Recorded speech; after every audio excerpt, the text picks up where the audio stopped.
so shall we start? Good afternoon. Many thanks for coming to this session. I'm very glad seeing a very crowded room. I didn't expect that. I thought I'm going to have like 5 people in the room, and I was prepared for that. I hope you had a nice lunch and enjoy your time. And sorry if there is something that is repetitive and you knew before, but I will try to make the presentation interesting. To start with, I'm a consultant neurologist. I am based in South Devon, a very tiny little hospital which is called Torbay Hospital. I have my MS specialist nurse with me and manager, Julie. So the reason why I'm here is that we have very recently set up a healthy lifestyle clinic at Torbay Hospital for MS patients, and we are at the very, very beginning of the process. We managed to run so far 3 clinics, but we are very proud and we would like to share that expertise if that's okay. So let's start. So do you think that the healthy lifestyle in MS is just a myth? Who thinks it's just a myth? So we have options yes, no, not sure. We haven't got a digital system to vote for that, but we will go old-fashioned. So I would like to see your hands if you think that it's just a myth, that the healthy living is, there's no evidence. Anybody?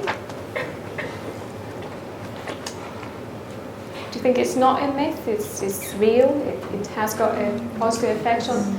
Okay. So I had to go and have a look at the Greek mythology and find out what the ancient medicine suggests. So there is a god of medicine which is called Asclepius. He had many children, but most favorite daughters were Hygeia and Panacea.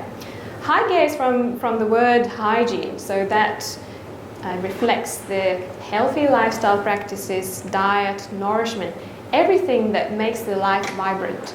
Panacea is the goddess of cure, so she knew everything about the herbs, and nobody knows how exactly she looked like. And I couldn't find the statue on the internet, so I apologize that I just have the picture beside the statues. But in the modern life, we always look for one single drug that works and slows down the disease, reduces the activity of the disease. But actually, to create a nice environment for the drugs to work at the cell level, to change the biology, I think we need to look at the healthy living. Are you aware of the social prescribing? You probably heard that during the presentations yesterday.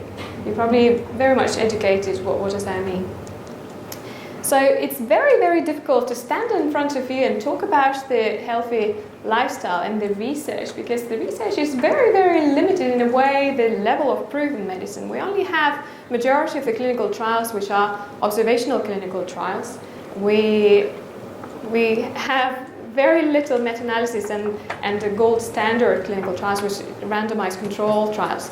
And the difficulty to organize the clinical trial is because we always have for randomized clinical trials 2 groups. One is for patients on, let's say, active medicine, and the second is a control group. So if we split people into 2 groups, ask them to meditate, don't eat meat, no dairy products, exercise daily. So who's going to stick with that pathway and guidance? Very few. And even Jenny's personal trainer, he has got cheating days. So it's we are all human beings, and to stick with a regime is very, very difficult. So, and if we had a comparison group like people who eat junk food, so perhaps they would get to know that the healthy people, healthy living people, they're doing better. So perhaps there will be some shift to group 1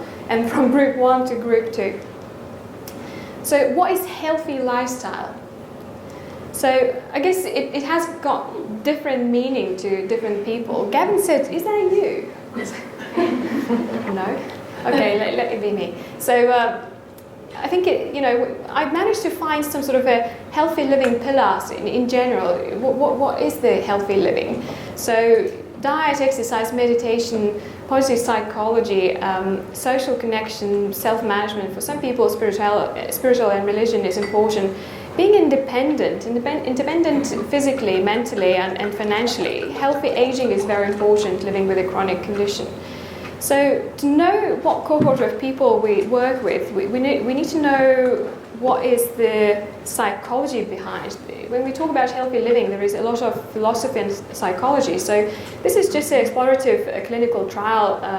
The aim was to define the personality types within different neurological conditions such as MS, primary headache, ALS, which is a motor neuron disease, versus control group. And patients were asked to fill in the patient meaning questionnaire, and it was found that quite often, people with the chronic neurological conditions, including MS, they are depressed, they have phobia, obsession, and there is an element of the eating disorders. The comorbidities in MS is common, and the number of the comorbidities would have an effect on the body mass. The overweight within the MS cohort, out of 2,399 people, is around 22% are overweight and 19% they are obese. At least 67% they have one comorbidity, and patients reported that the commonest one is the back pain. There is an association between the body mass, number of their comorbidities, and quality of life. So the higher their body mass, the more people having disease activity, they have less quality of life, and there is an element of increased disability. But all these factors, such as comorbidities and body mass, are modifiable and can be changed depending on the living. So another recently published study, I think it's a journal, a neurology journal, this year. So basically, the cardiovascular risk factors such as diabetes and blood pressure has got a negative effect on the brain volume, and it was found that in healthy and MS population, the brain atrophy is changing and increasing over the 5 years period of time. Also, MS patients who are exposed by the cardiovascular disease factors, they have more lesion load. It becomes very complex in MS world to define and differentiate small vessel disease changes versus MS lesions. So sometimes we have patients having loads of different or mixed characteristic of the MRI findings. So this is a neurologist, Dr. Roy Swank, and he's done, I think, the longest research in the literature. He monitored his patients for 34 years, and he follows 144 patients. He defined that saturated fat intake has got countries who have got a saturated increased fat intake have a higher MS incidence, and people have more relapses and have got a significant disability. There was a cast on that. There was a bit of a question mark about the validity of the research and whether patients who were progressively getting worse, becoming more disabled, whether these patients were blinded when they were examined. So there was a bit of an issue with the whole sort of quality of the study. But let's see whether following studies replicates that. So I recently just met George Jelinek. You probably know him from the OMS program, and he's an author of Overcoming MS book. He's still very active in research in neuroepidemiology, and he works at the University of Melbourne. So we just met and had a healthy lunch, and we discussed about the opportunities to set up some retreat programs via NHS for people with MS. So his research supports the evidence that people who eat more fruit, vegetable, and have got less saturated fat within their diet, and also who do not eat meat and dairy products, their physical health is much better, as well as mental health. Another study from George Jelinek team is called Holism. They looked at the factors such as smoking, alcohol intake, healthy diet, omega-3 supplementation, which is flaxseed oil, vitamin D supplementation, and moderate to high physical activity and frequent meditation, as well as comorbidities and disease-modifying treatment use. So reasonably, people who do not smoke, exercise, who eat healthy and do take vitamin supplements, their disability is reduced. However, it was found that people who are more disabled, they spend more time in meditating. And equally, it has got a positive effect on quality of life. And interestingly, the disease-modifying treatment was associated with more increased fatigue and depression, in particular when we talk about interference. So there was a link between interference and depression. So this is another survey. It was MS patients were asked to fill in the questionnaire and find out what was their thinking about what could influence their disease course. And a majority of people say that stress and emotions have got a negative effect on their disease course and overall MS. Exercises, disease-modifying treatments, and diet, 45% felt that it has got an effect on overall disease course. What type of diet patients choose to be? So majority were on the mixed diet. I'm not sure what does that mean. Mediterranean diet, vegetarian, and other forms of the diet. I think we have 30 different types of diet. And I think that partly that's the problem, because people would like to have a bit more guidance. The goals choosing to be on the diet, people felt with MS that overall they would like to be healthier, slow down the disease, reduce number of the relapses. 8.4% felt that this is a cure for MS. I think we're not that far to prove that diet on its own would cure the MS. A lot of attention from World Health Organization on the trans fats, and they run the Replace step-by-step program to eliminate the trans fat production overall in the world. And I think that Denmark, they implemented the changes, as well as New York.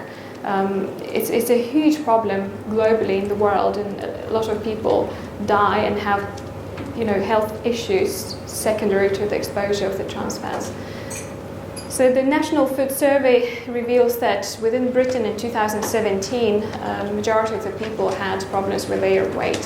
So it seems to be that men have got more overweight issues than women, and women are more obese than men.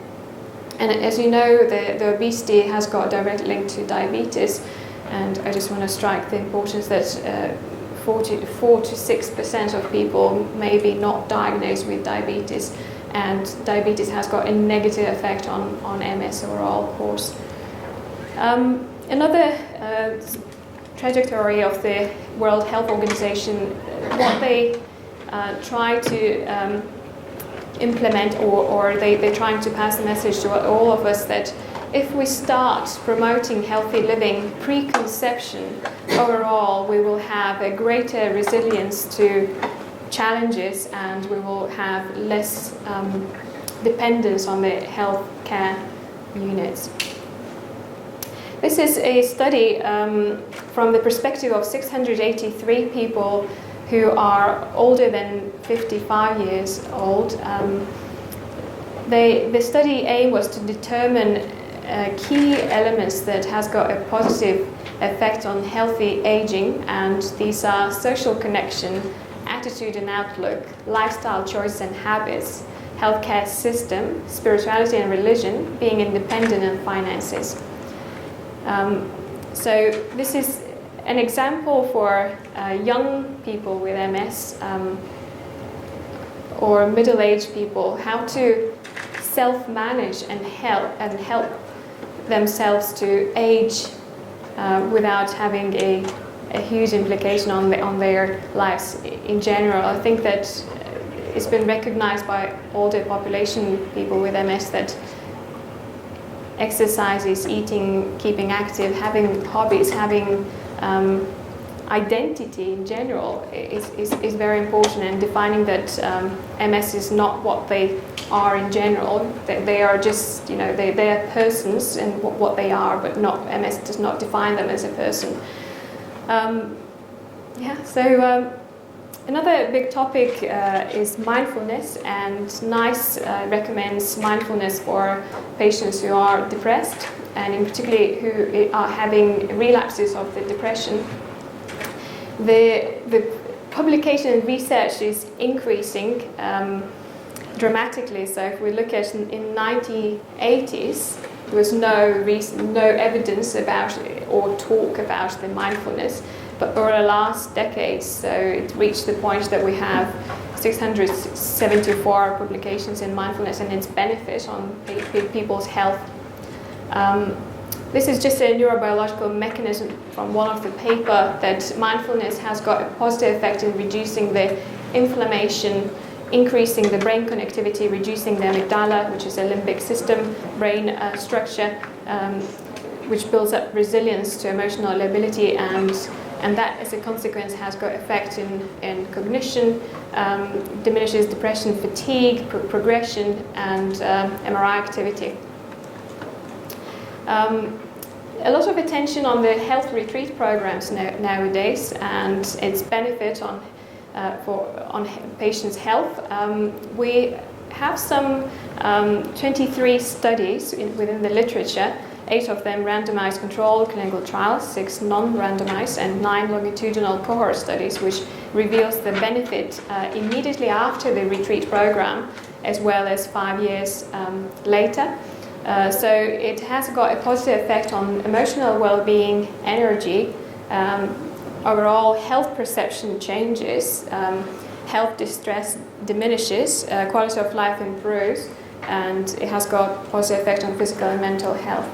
And it's a sustained effect following the program. We have a lot of information on healthy living, and I think that our responsibility in general is to guide people, to choose the right pathway. We have charities, we have various different books. I think the key element here is we know from our clinics that we have people who are always active, they're always healthy, and we have people who are in denial. And I think we can offer anything in this world, but how we can engage the people with MS. So I think that it has to have a meaning for people living with MS and living healthier. People have to connect with other people because it's essential and important for them to be in the community, like-minded. I think the other very key thing is that they have to take some time to make these decisions and slow down as much as they can. It has to be effortless, because if you don't like to go to gym, you don't need to go. There are various different activities that you have to enjoy. That's the only one influencing factor that people will continue that activity if they chose. So I would like to propose the healthy lifestyle model within the NHS, and there are determinants that I would like to highlight. I think to start with building up the healthy lifestyle clinics, you need to know who you're working with. Who are your patients? So our idea is to use the patient activation measure. And this is a brilliant questionnaire that defines people into category, where they are within their MS journey. So it's good as an outcome measure, as a tailoring tool or risk stratification tool. So the questionnaire checks the skills, knowledge, and confidence. It's been established by one of the specialists in America, it's a commercial project based on the psychometry method. So there are 13 statements checking patients whether they think they are responsible of their disease, where they are in terms of their understanding and control of their disease, and they have to fill in whether they agree or disagree with the statements. For example, I understand the nature and the cause of this of the health.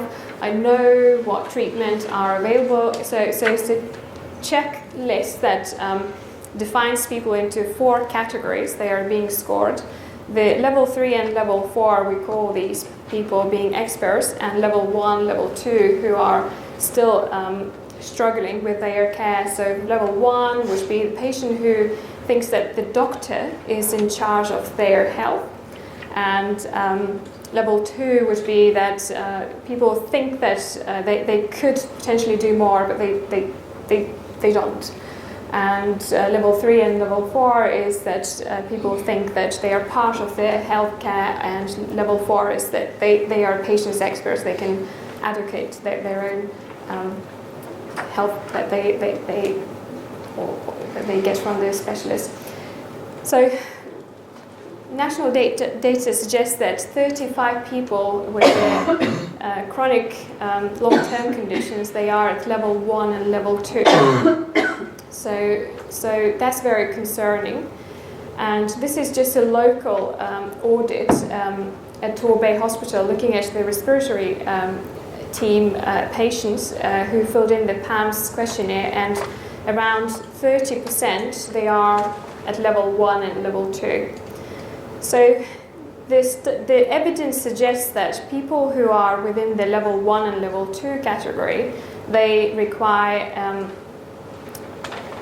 a lot of attention, and they wouldn't cope with their high touch and high tech exposure. So they would require a bit of a more clinical work. And people who are level 3 and level 4, they are in this category that they can cope. They can use the various different apps and self-monitoring tools, so high-touch and low-tech approaches.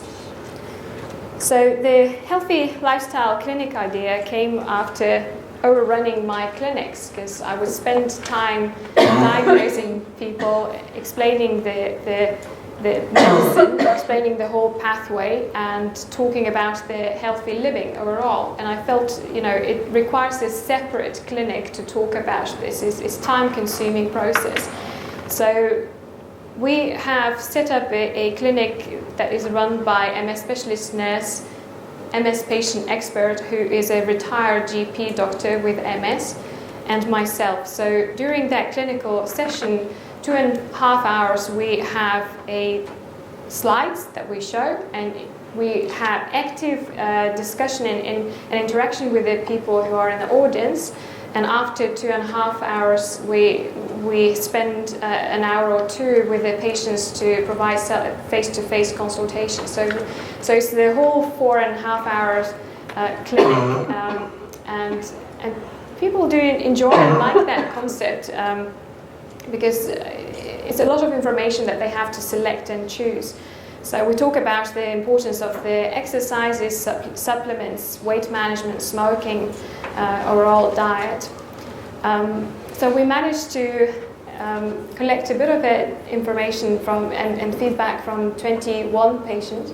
They quite often come with their family members, and so we asked to fill in the questionnaire by the family members as well. We have 22, and so far people enjoy the clinic. The feedback is quite positive. Have we heard any other negativity from the patients, Jenny?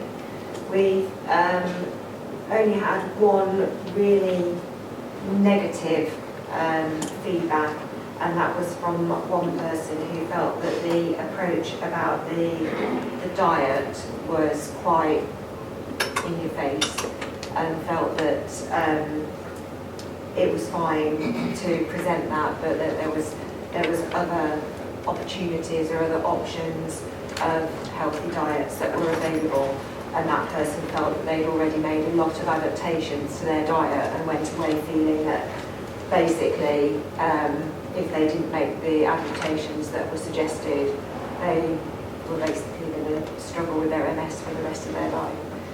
But that was one person out of a lot of people that felt it was very positive. Do you have problems with Tecfidera? Or with having to give the high, to minimize symptoms, having to have high fat when you administer the tablets? No. So I just want to finish on the Jenny's comments that, you know, it's a very, very sensitive topic. This is what we're trying to say, you know, people become very defensive and, you know, without even trying, it's a bias that, you know, you see that patient who has got overweight and you try to sort of gently tell that this is an issue, you know, but they go into sort of defensive mode and not necessarily listening and engaging with you. So it is difficult. So far we changed our slides maybe 3 times because, you know, we discuss with people, we get different questions and we try to adapt to their level of understanding and not being awkward and straightforward in terms of what we are trying to represent. Eight patients to the clinic. We run that once a month.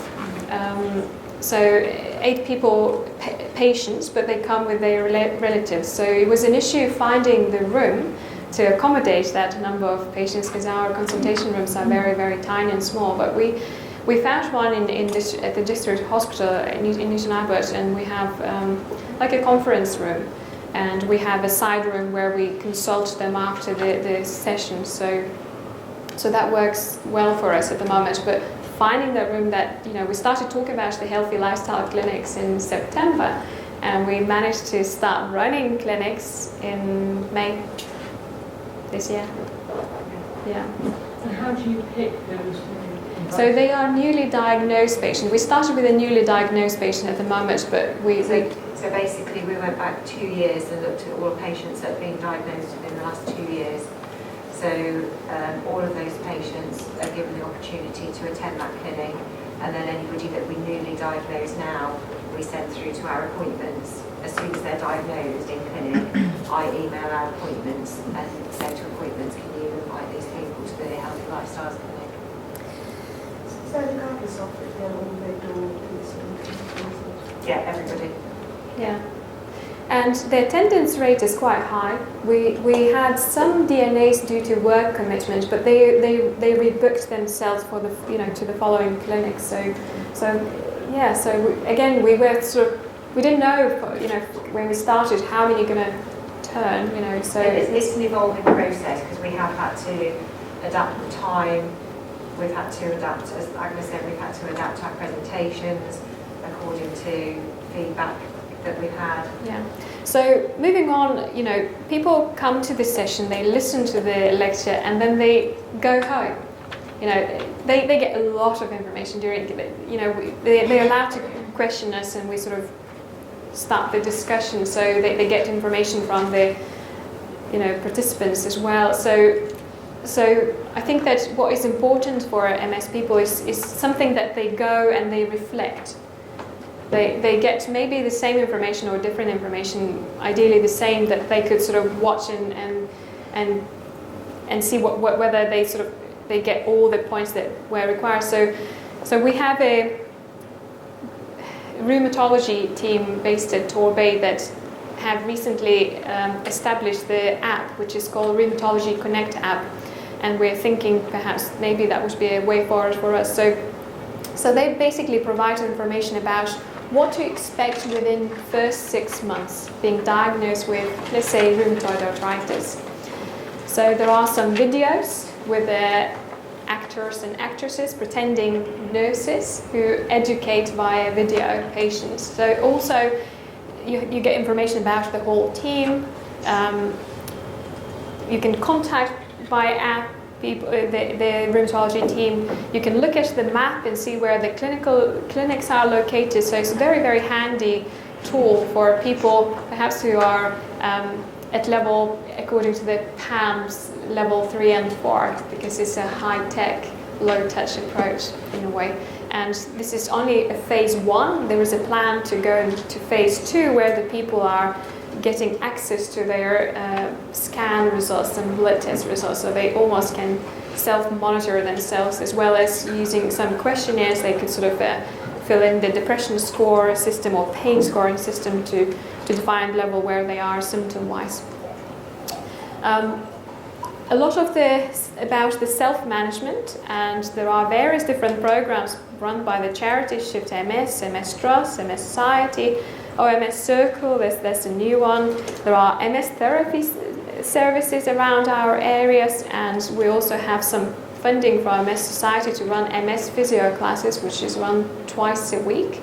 We have a physiotherapist who works for the Trust, but she runs separate sessions where people do some moderate exercises, have some interval of yoga and mindfulness during the session. So it only costs £3 per session for people to join. So we educate and sort of pass the message when we see the first time our patient, and we continue reminding that this is an opportunity.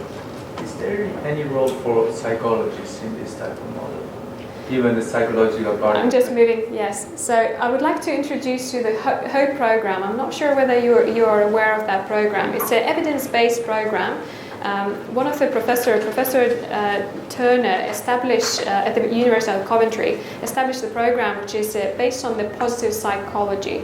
The course has been run on consecutive 6 weeks. The single session lasts only 2.5 hours, and people are educated about positive thinking, gratitude, mindfulness, all the positive strategies and strengths that they have. It's this main thing, that the main focus is what is the strongest part of your mind and body to carry on this busy, sometimes overwhelming life.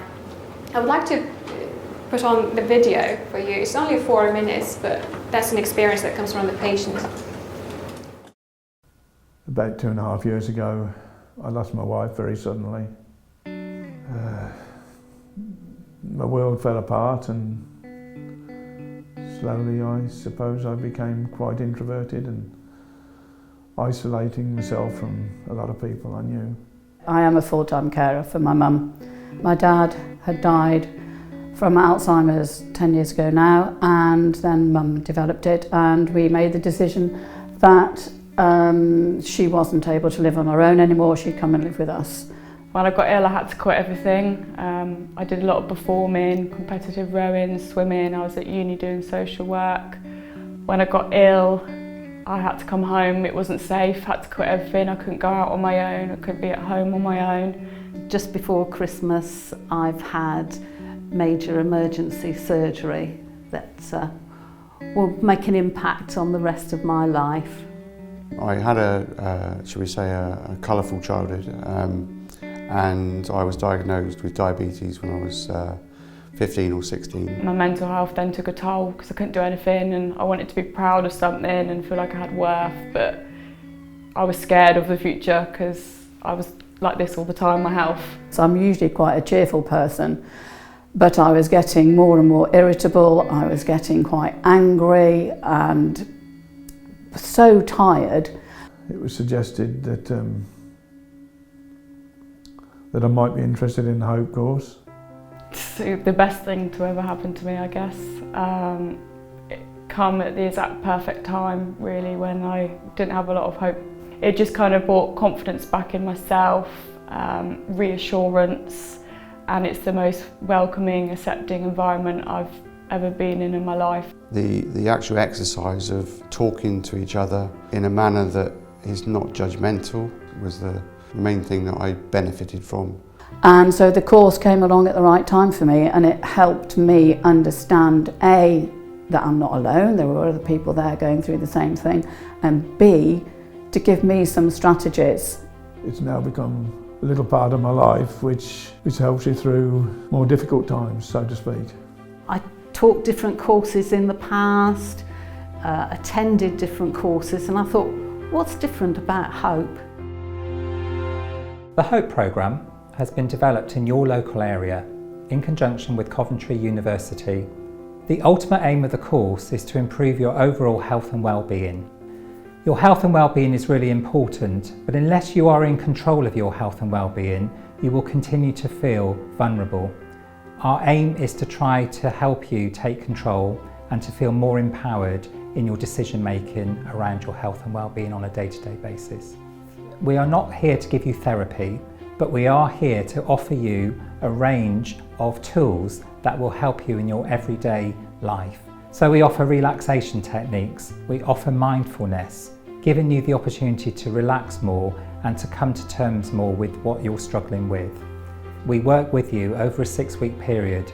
You will share your experiences with other people within the group. Often people will arrive as strangers, but by the end they have developed meaningful and long-lasting friendships. I did start breaking down these barriers of going and doing little tasks. A snowballed really into me being more positive, and it's down to the HOPE course, I think. The HOPE programme has made me realise that if I don't get regular breaks, then I'm going to be useless. I suppose it's as it said, it's hope, isn't it? And I think that's probably what we all need at times, a bit of hope. Hope taught me to be kind to myself. I'm doing the best I can to be the me I want to be. It's the most welcoming, informative, incredible experience I've ever done, and anyone else will do who suffers with illness or experiences it.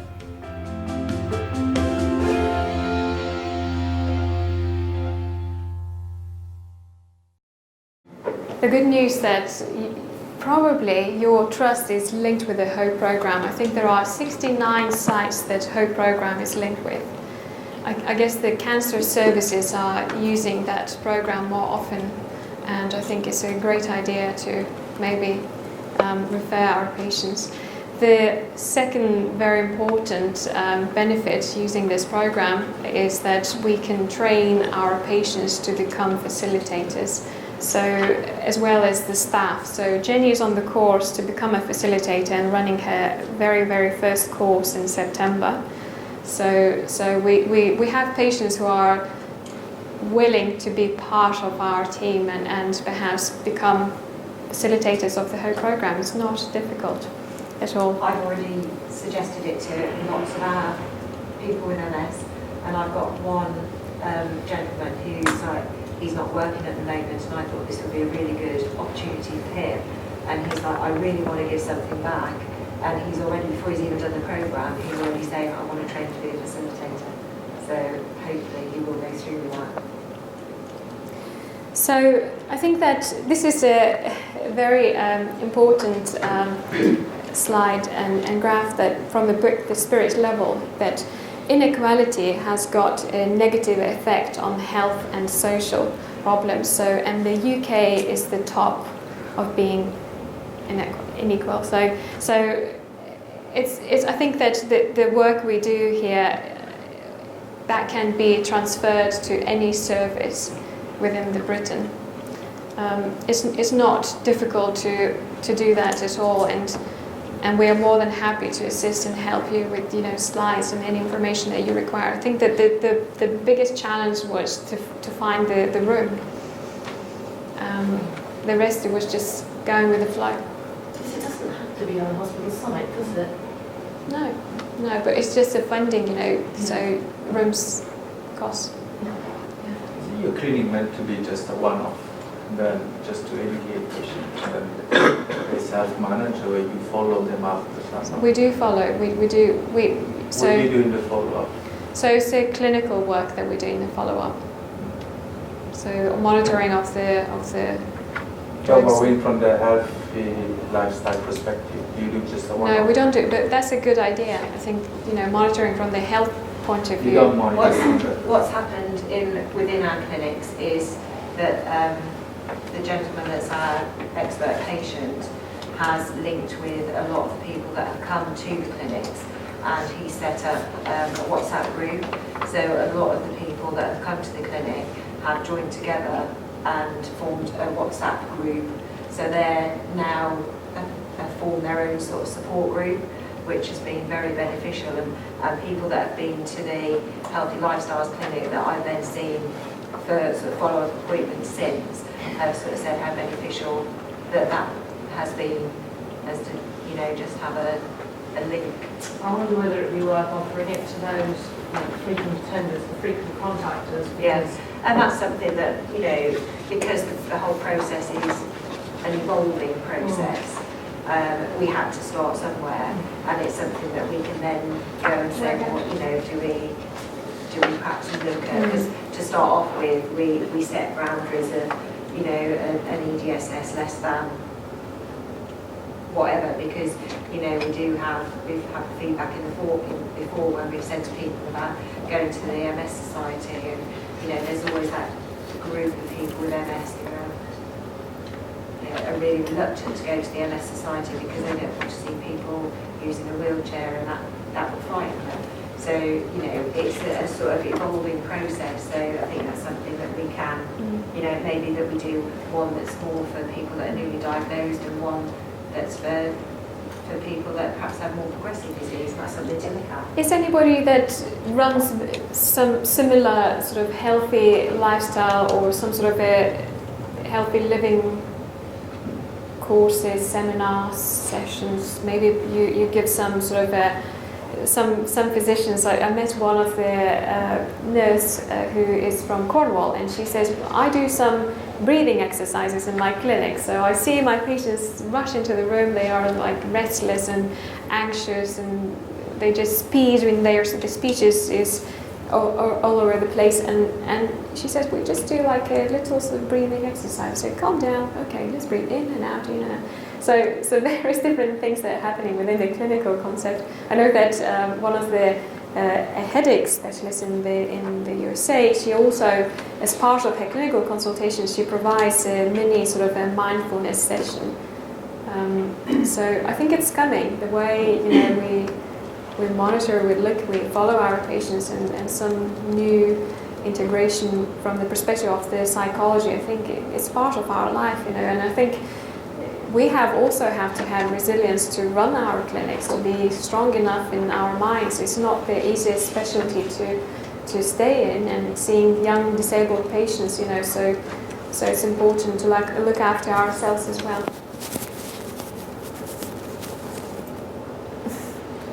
I think one of the things for us when we were setting up the clinic and, you know, leading up to setting it up was looking at what else was available within our community.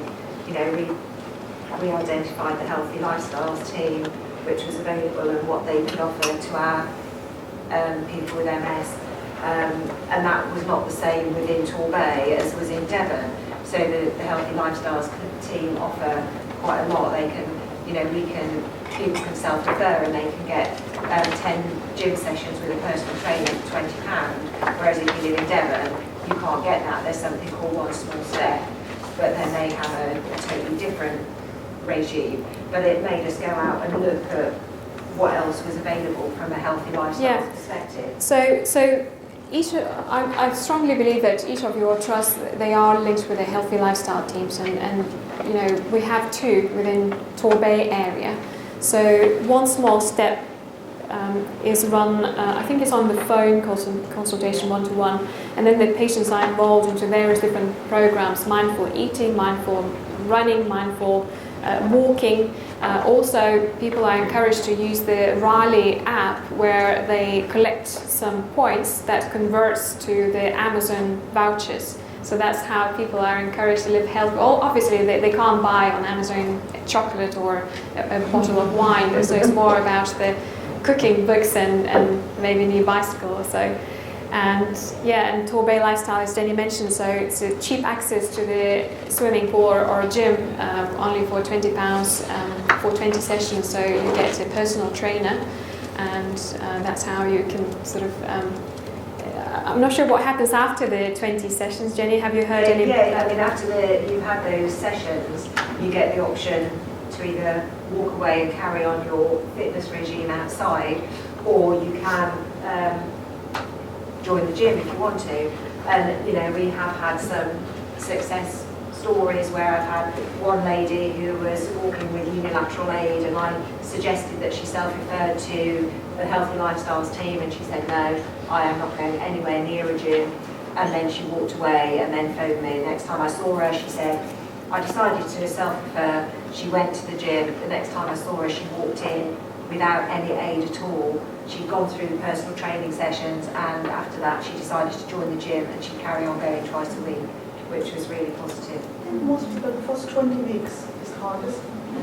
Oh, absolutely. I Absolutely. think once you've done the 20 weeks and you see the benefits, I think And I you're think- more likely to take Yeah, and I think knowing that the personal trainers that are there are actually, they're not like, they're not going to get them to pump weights, and that they are actually experts in working with people with long-term conditions. It's engagement, isn't it? And making sure that it's sustainable. But it has to have a meaning for people, and I guess, for some people it still will be a huge struggle. And maybe that category of people require a bit more time. But reminding, providing information that is available, I think it's our responsibility. Do you get this new PAM before they come? We started, yes. So before they come to the clinic, we do the PAM, and we sort of categorize these people, and obviously somebody who's at level 1 and level 2, they are being invited into the home program. And we're going to do that more widely, I guess. It's about to be sent out to everybody on our waiting list, isn't it? It's going to go to epilepsy, MS, And Parkinson's disease. and headache. Yeah. So what they'll complete it at home and then bring it back? It will be sent back. Sent back. Yeah. So, listening to what I've just said, do you see yourself that there is a barrier within your services that is mission impossible to have that setting in place? So what are the barriers? Numbers. Since I work in a large center, I see that every room we have about 8 newly diagnosed patients a week. The old center. Offering to all of them once a month, it's a bit challenging. If you've done that more often, like twice a month, would that change? Yes. It's making that effort. This is just first step, isn't it? I see the importance of that knowledge. Yeah. I think you're lucky to have the funding coming locally from the manager here and the hospital or the trust. And I suppose you have got a means of quantifying this as an activity where you, as a trust or as a center, you make up some money for it. Otherwise, it will be considered as extra and not generating expenses that will not be sort of sustainable. So unless trusts or organizations that are going to do it will look at either separating the funding or look at how it's costed and therefore invite maybe charity organizations to see how it can be funded, especially outside the hospitals will make it much better.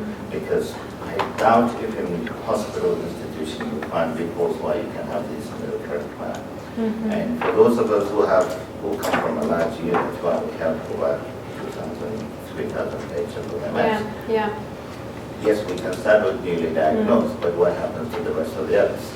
And if we're going to do this, how do we roll it over? And how do we follow up? And what kind of team do you have to sustain it? So all these are there which may not be a deterrent, but maybe an opening that I agree you have to start somewhere, but equally have to have the projection of how all these changes are taking place.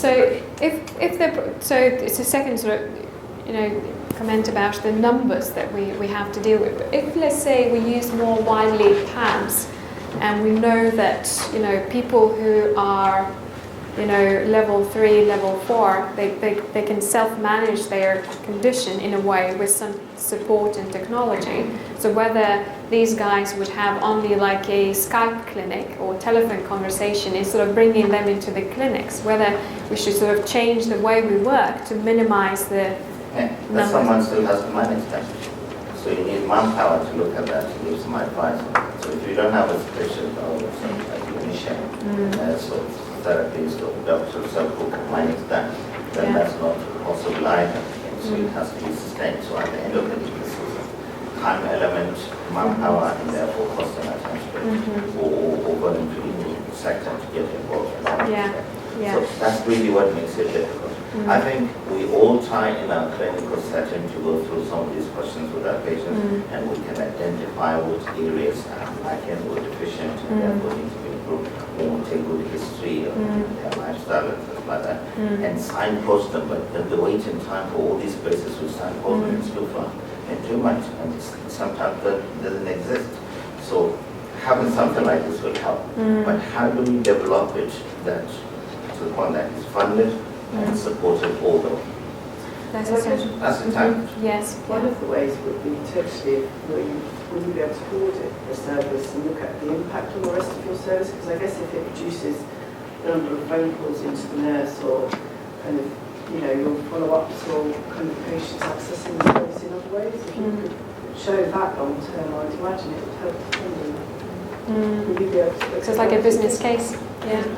Well, this is a big problem, but overall picture is never measured. I mean, so many of our interventions, you measure the impact over 20 years, 30 years, clearly beneficial, but unfortunately the way the finances of this world work is so difficult to... Are you aware of any healthy lifestyle clinics around your trust? Can you refurbish? Can you sell? Can you prescribe? Yeah, we have. I'd like to have smoking, smoking, but specific. Because the smoking cessation, so there must be something beside that, you know, healthy exercises and sort of diet programs running alongside the smoking. I haven't seen it, but maybe. Yeah. So I hope it's a psychology. The MS Society have a facet program which we've run about 8 times in our last job, and that includes diet and exercise, and it's a CBT approach with patients, group of 8 patients. Yes, yeah. And that was brilliant, and patients kept in touch and became much more engaged. So. Yeah. So how did you organise? How was it? I went on training, which was about 8 to 10 years ago, and then they came down and helped us with the first one, and it was jointly run with myself and the occupational therapist. It was over 6 weeks, and we had a proper folder with all the information. It sounds like a whole program. And rather than it being sort of diet and exercise, it was a CPT, so had patients have homework, and so it's really good. Yeah, I think people find, you know, very, very beneficial that type of approach. Could you replicate some of this? I know it would not be the same, because I'm not saying it would. Yeah. But could this be replicated to some extent through a whole suite of YouTube videos? Yeah. So that somebody runs through a YouTube course. Yes. That's obviously something which we could do. So I think we should follow the rheumatology model, you know, and we have the developers at our Torbay site, so the whole coded language is there. We just need to come with a MS profile and framework, and perhaps do some videos about the disease and healthy living. And it's very, very easy to achieve that. We haven't managed to do that as yet, but you know, I think that's where the way forward, to be honest. Because it's so good, you know, even if you have no capacity and time to, you know, run the healthy lifestyle clinics by yourself, at least you give some guidance, you know, direct and unique, you know, because people feel overwhelmed with information, the amount of information.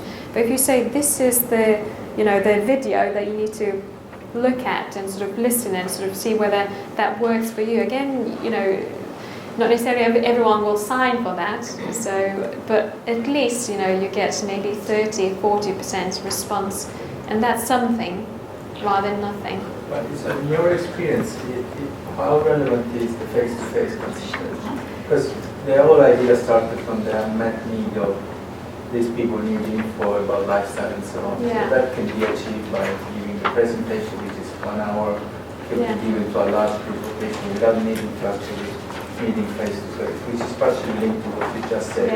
Do you think it's actually important meeting face-to-face with this patient after the presentation, or it's enough to achieve your goal just giving? So basically, as Jenny says, they form a group of people on internet that they communicate and share their experience of living healthier. But again, it's not 100% that people are building the network. Some of them, they like to have the continuation and sort of and sort of reminders coming from each other. Some people, they're still in a denial, and some of them are for 10 years in denial with the diagnosis of MS. So how, you know, that's a sensitive area. You know, how to, you know, I'm fine with these sort of who come to my session and listen and they follow And I noticed there's 70% who come to the healthy lifestyle and they already are quite well educated. It's not like you start from zero.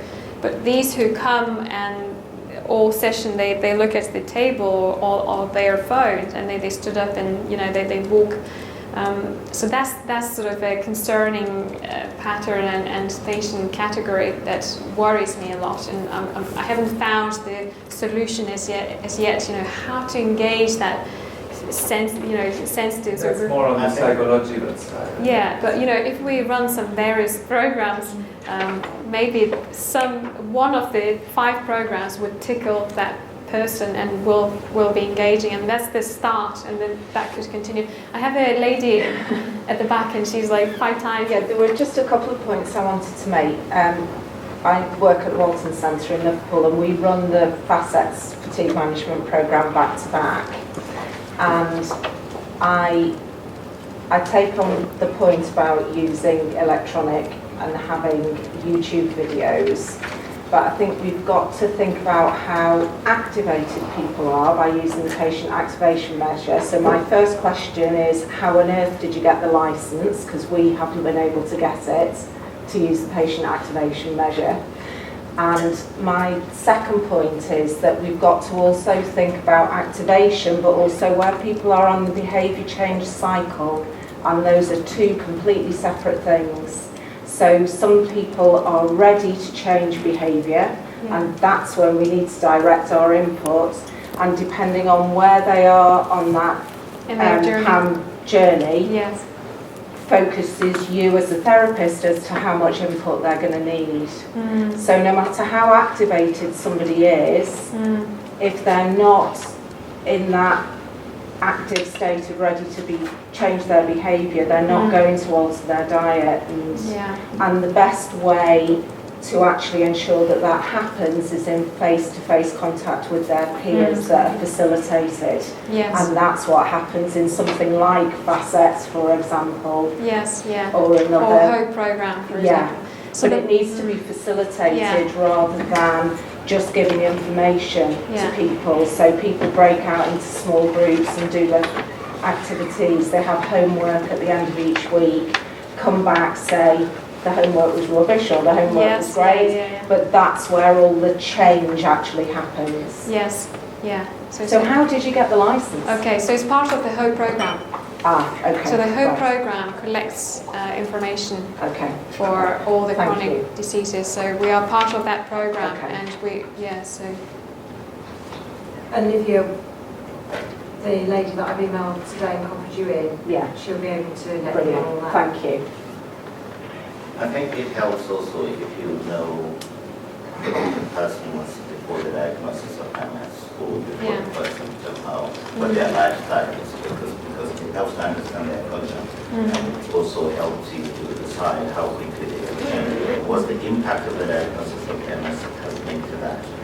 Because some become slow and some become anxious, some become to health conscious and so on and so forth. If you don't understand that psychology, you cannot individualize the need for that person. So collective therapy is okay for information, but for targeted, for achieve results, you have to have the one-to-one consultation. And that's when you can suss it out and help them. And if you don't look at what makes a person happy for the future, what change will they do to become happy, then maybe you miss something. And I think it's fair to say that, you're right in a lot of ways in that the Healthy Lifestyles Clinic are a way of giving information to a group of people. And a lot of the patients that we see in the Healthy Lifestyles Clinic, because they're newly diagnosed and they're perhaps starting treatment, I may see in a couple of months because they're starting treatment and they're having follow-up for and they may well, at that point, talk to me about some of the information that they've had on the Healthy Lifestyles Clinic. So, they've had that information, they've gone away and thought about it, and it may be that they'll go, I've started doing an MS diet and, I'm following it religiously, or they may say, do you know what, I thought about it, is it okay if I just look at bits of it, or I started exercise, or, and they come back and it's almost like they want to check in. But there's clear support from these things is phenomenal. Absolutely. Our local MS Society runs a Pilates group, which is, I don't know, 45 minutes of it, and then they meet for coffee and That's cake amazing. afterwards. And most of the patients say they enjoy the Pilates, but actually the bit they go for is the peer support afterwards and actually getting out and meeting somebody. And I guess you get a similar thing going on with healthy lifestyle. Yeah, yes. Because you've Yeah. got Yeah. It's, WhatsApp and the Healthy Lifestyles Clinic is like giving the information, planting the seeds of healthy lifestyle and the peer support. You know, not everybody's going to go away from the Healthy Lifestyle Clinic and 100% follow the healthy, you know, the Overcoming MS diet or whatever diet they choose to follow. They're not going to go away and do exercise every day. They're not going to go away and meditate every day. What we're doing is planting the seed. So my question to all of you is, do you think that we should, maybe you're doing that already, but do you think that we should record during the consultation what is their BMI, what their blood pressure like, you know, do they smoke, they don't, you know, so perhaps partially we do that anyway, but should we be more sort of proactive and sort of record that somewhere and monitor that as the time goes on? What are your thoughts? I record something, but not all. It's definitely smoking, drinking habits and all that. But if somebody has got a weight challenge, we talk about it irrespective of the BMI. And you just have to have a sensitive way to bring in the subject here and talking about it. But equally not at the same time when they've got a major problem they're concerned about it. Like say, by the way, do this, do that, so they weight or whatever. So you have to really find the right moment into that and do it right. And if you remember that you cannot all finish one thing in one consultation, that's the first thing you do. And if there is a need for sensitive discussions to happen outside consultation, I'd rather do that in different appointments. Like I see them in the latest unit actually discuss this one-on-one rather than in clinic that will just take me an hour to finish. Yeah. But I don't go and measure their weights and alarming them with this, but I really can see weight challenge, we can talk about it. But it's a time-consuming process, isn't it? It is. So I try to minimize anything that would just add delay to my clinic. Yes, yeah. But talking to them is it's essential. Yeah. So do you think that moving to the group clinic, Healthy Lifestyle, and talk about the weight, you know, instead of you spending your consultation time, which is very expensive anyway, you know, we should sort of separately talk about it. That would be very helpful, but equally it depends on the language used in addressing that weight issue. Because you can come to talk to this call, for example, all of us. Some of us may need that information, some may not need this information, and vice versa. So it depends on how that information is portrayed. If we say everybody must do this, or achieve this weight reduction, that's the wrong message.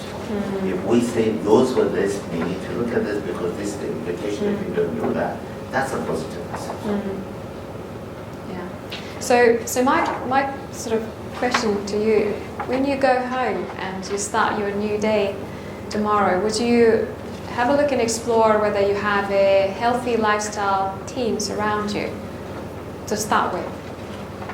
You know, there must be something attached to your service so that, you know, it's already funded and it's already in place, but maybe you're not aware of that at this moment.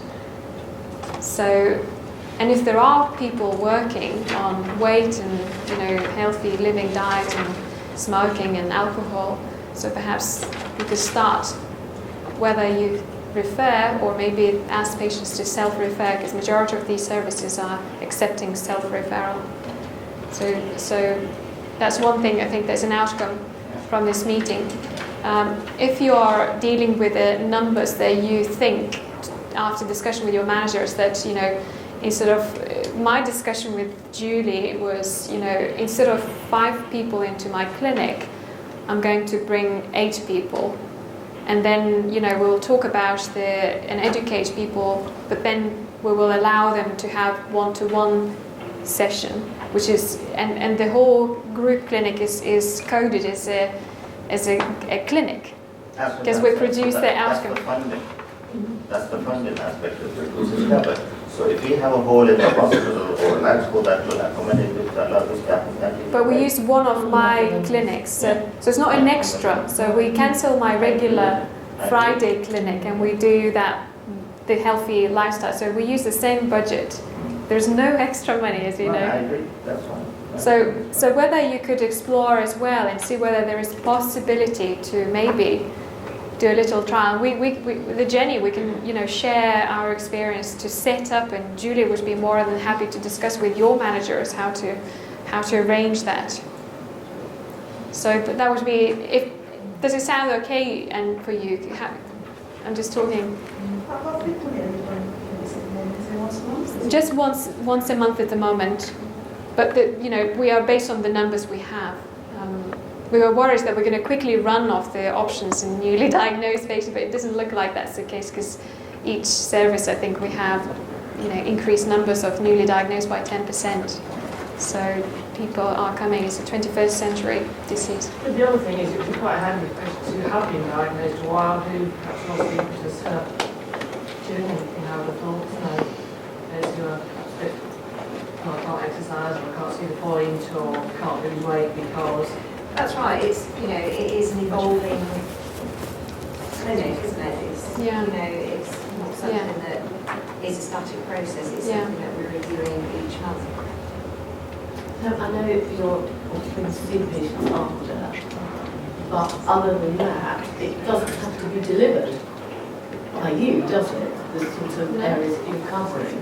No. And if the right accommodation with some external funding, that would be wonderful. Be spread wider. That's right. If you look at some of the societies that come with some funding to say we'll fund a session of X or Y or Z once a month or once a week, and you can be referring patient there and have somebody to supervise them there. They have their therapy input there. Whether it's psychology, whether it's counseling, whether it's physio, whatever it is that they can have. Dietitian, so that our healthy lifestyle team, they have the whole sort of team, and we invited some of them to join our clinic just to come and educate our people. So in the process of negotiation at the moment, and but We do something similar, don't they, for diabetes? Some that we have groups, they need to know down. The same program for Parkinson's disease, I heard, it's like a patient information day. So whether we should be doing more like that, Do you have any rehabilitation centres near you? So we have a rehab, stroke rehab unit that we as a hospital overall, we have got inpatients to start with. So there's no neurology department. As an inpatient, so we are based on outpatient activity. We do provide some visits and consultation for our inpatients, but we have a stroke unit, rehab unit that our patients with MS would go there for rehab. Where I work, there happens to be, and some other places, we have a charity called the MS Children MS Centre, and it's incredible. It's a £1 billion building. Essentially, with all sorts of facilities. And I have to say, not on a desk, but I make use of that services. So the sort of the type of clinics you're running, I'll just run there. Often they put in things that are on evidence space, oxygen therapy and all sorts of other. But nevertheless, there's an MS therapy centre in Exeter. And they've got a change. But they do a lot of good stuff as well. But it's expensive, isn't it? It's a self-funding process. But they do physios and other things with the patients. The patient was Ian Chilton and Harrow. She said that the recommended donation for the physio session is something like £10. Which she said, considering you get, a haircut or massage or whatever, it's very, very reasonable. And they feel that they often donate more in the end because. Sure. Yeah. Okay.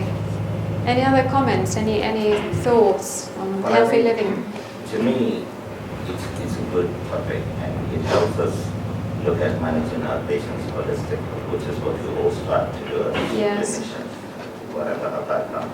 So even if we don't have a service such as this, we make sure we ask the questions and point patients in the right directions where they can have the right available. Not to do anything about it is really a disservice to the patient. It's not acceptable.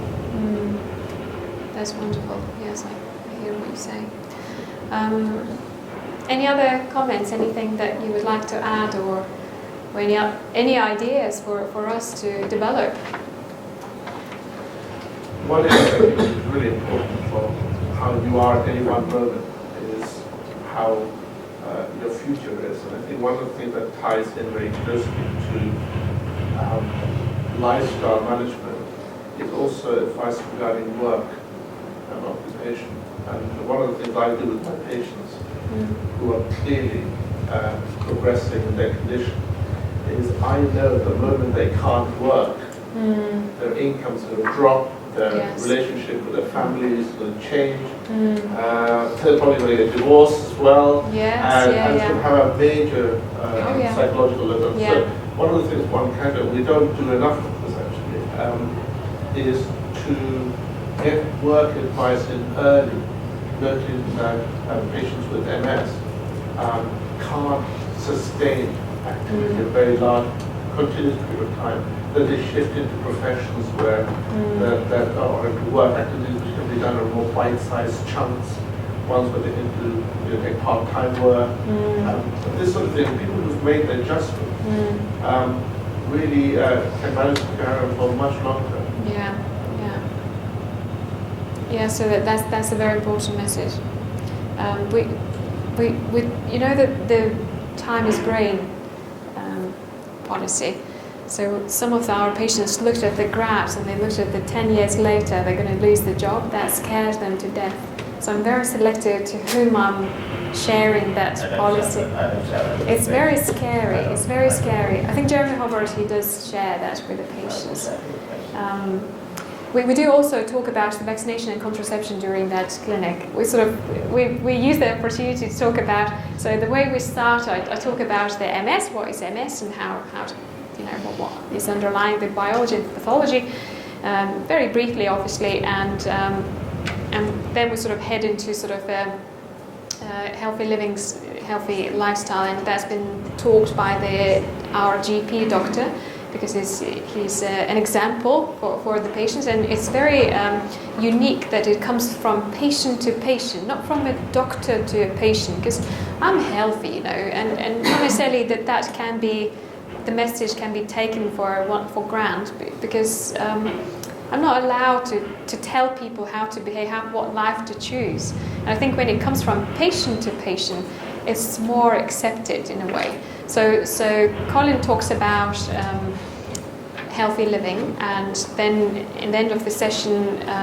we allow a bit of a time to talk about vaccination and pregnancy and contraception. So we use that space of time, 2.5 hours, as efficient as we can, and we purely because they are newly diagnosed patients. We just met them a month ago or 2 months ago, so we try to overload them in a way with constructive information for them to carry on life, and then we sort of educate about the HOPE program, and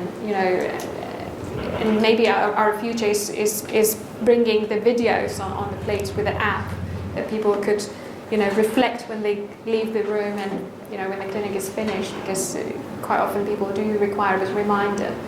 And then they make friends after the clinic, so they go for a dinner, which is amazing, and they sort of share their expertise and knowledge via WhatsApp, let's say. So it's not the ideal platform, and I think maybe again having a platform where the people communicate, and I think this is where MS Shift stands.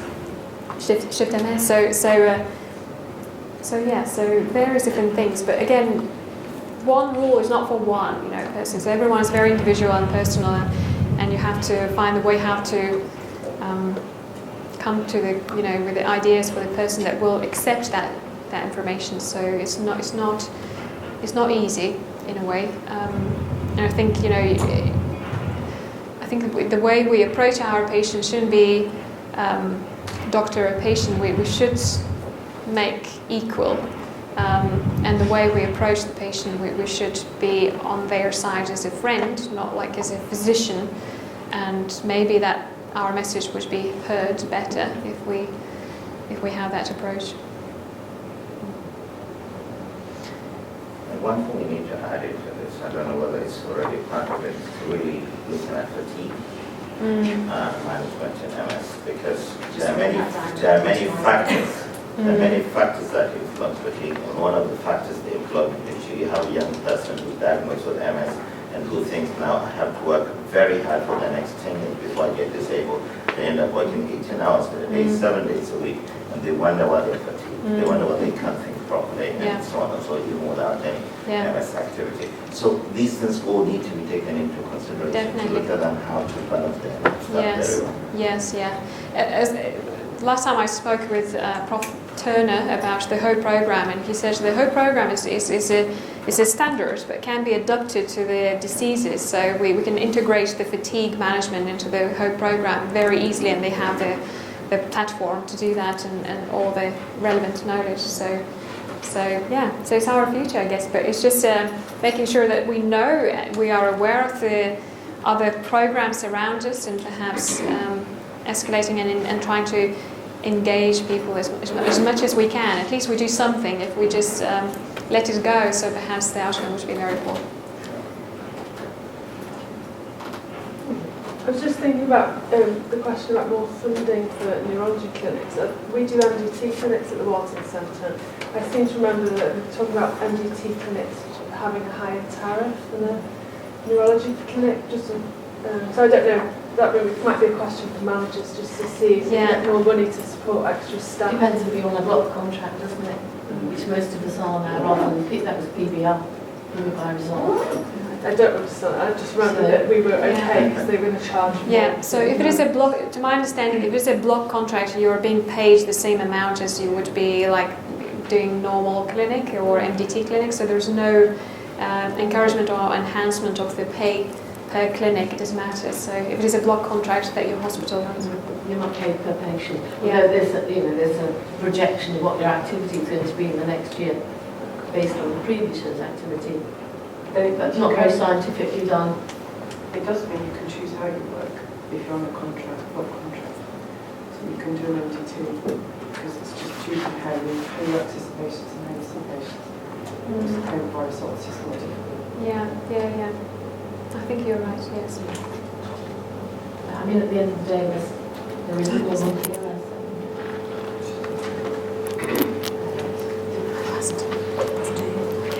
Okay, so I think we should wrap up, if that's okay. So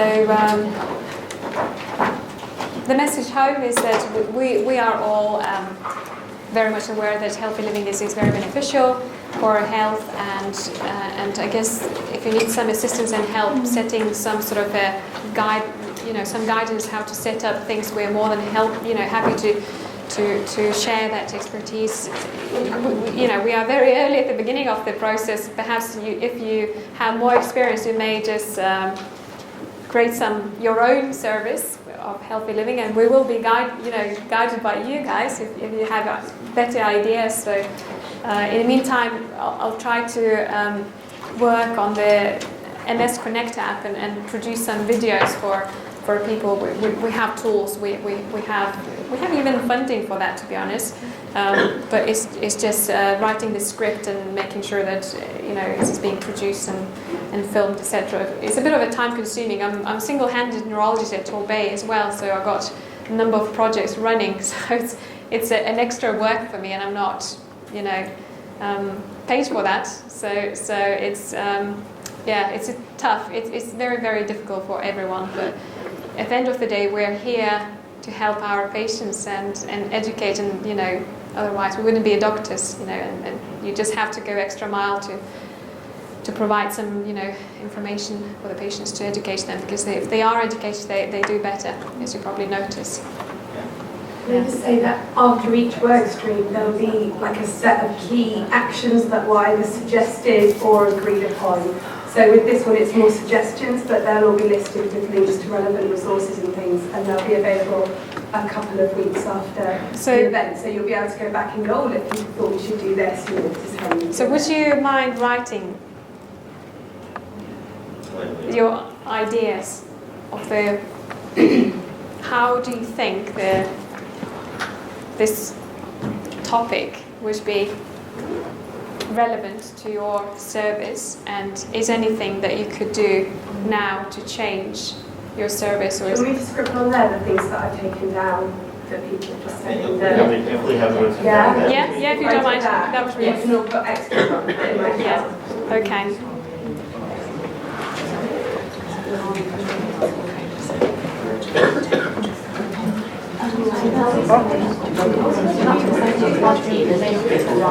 So we have to move, yeah.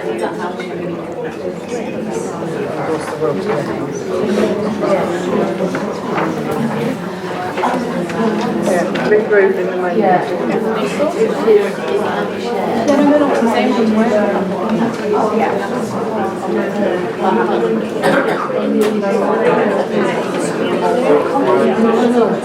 Yeah,